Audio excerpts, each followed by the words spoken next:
man who puts the I'm in Prime Minister, Anthony Albanese. Welcome to the show. Good to be with you. It's nice to see you again, but I tell you what, $368 billion is a huge amount of money. How are you going to pay for this? It is a lot of money, but we've been pretty transparent about it. That's over many decades. And if you think of it as this, it's basically 0.15% of GDP or less than 10% of our defence budget.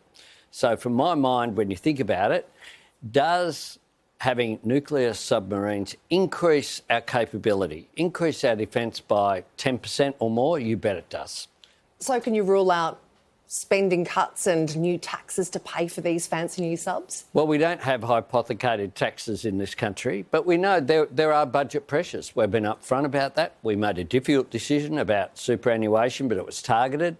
It just affects only 0.5% of the population.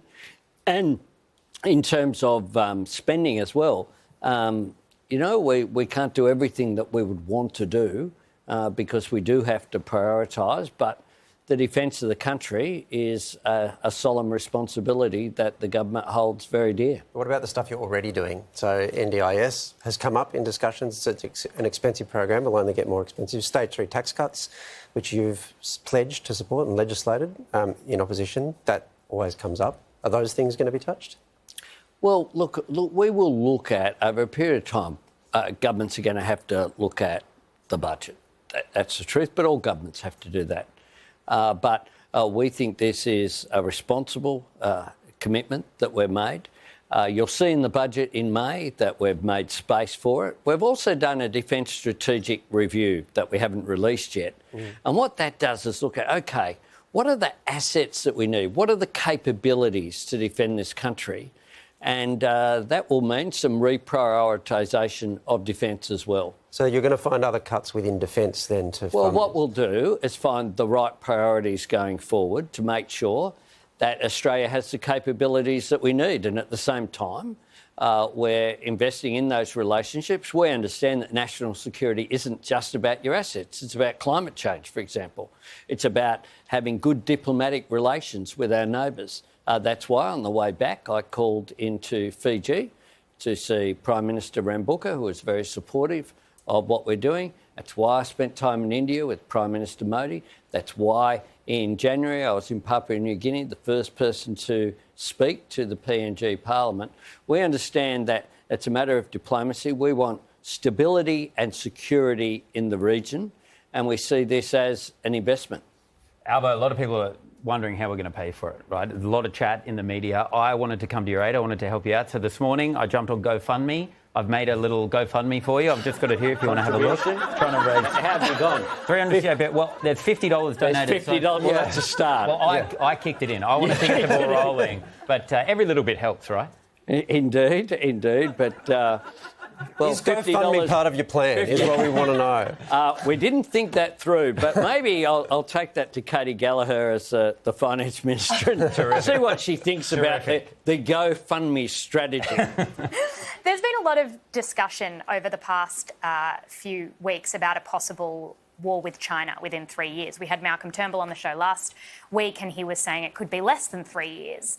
Is this nuclear subs deal a sign that the threat is real? Well, I don't think it's constructive to talk about war. I think what's constructive is to make sure that we have the best defence capacity possible, to make sure that we put in place an optimum pathway for that defence strategy. And that's what we're doing. But we want peace and security in the region. That's why at the same time as we're investing in defence, we are investing in relationships. I had a very constructive meeting with President Xi last year. We've had our foreign ministers meet, including Penny Wong visiting Beijing in December for the 50th anniversary of relations between our two countries. Our defence ministers have met. Our trade ministers will meet soon. We've seen some of the impediments to trade between our two countries be removed. They're our major trading partner. We want friendly relationships. We want to cooperate wherever we can, but we will disagree where we must. We do have different values. We have different political systems, and we take that into account as well. But you can't spend this much money on weapons of war and say you don't want to talk about war? I mean, I understand the point you're making, that it's part of a broader picture. It doesn't... The previous government sought to use some messages about domestic politics. We haven't sought to do that at all. That's a different point. At all. That's a different point. It's the same point, really. Why though? What we need to do is to act diplomatically, act respectfully, point out differences which are there, and there are there. We want the trade impediments to be completely removed. We want Australians like Chang Lee to receive proper process, and we don't think that she has received that up to that point. And all those points are... We'll stand up for human rights. Sure. We'll continue to do that. But you don't buy weapons of this nature unless you are preparing for the possibility of war. Otherwise, it would be a total waste of... Bear in mind, are submarines a good idea for Australia? That's your starting point. We're an island continent. It's probably a good idea to have a decent navy if you're an island continent. What are the best submarines? Do you keep spending on conventional subs? The advantage of nuclear subs are they can go faster, they're quieter, they can stay at sea for longer. They're just better. And when you get that assessment from the defence experts, then you have a responsibility to act. Yes, they are more expensive, but in terms of value for money, having the best that is less detectable, that provides you with more security, that provides a greater deterrent, then that is a good investment. We've made that decision. It's a bipartisan position because the previous government got the same advice, of course, of the defence experts that we did. So one of the criticisms you received is, of course, from Paul Keating, former Labor Prime Minister. I did notice this. Yeah, I thought you might have heard of it. But just in case you missed it, here's a little glimpse of it.